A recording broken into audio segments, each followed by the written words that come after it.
కలిసి పంచుకోరా సదా తోడుగా కలిసి రాని కాలం వేసిన విడిచిపోని మాంసం తనై ఉండదా సహధర్మచారి సరిలేని వరమని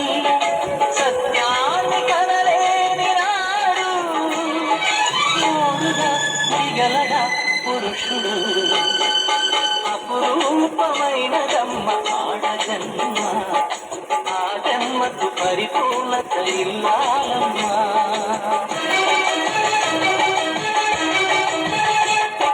మగవారి బ్రతుకులో మగపాలు తనదిగా జీవితం అంకితం చేయగా కాగేషు దాసి పరమేశు మంత్రి పూజేషు మాత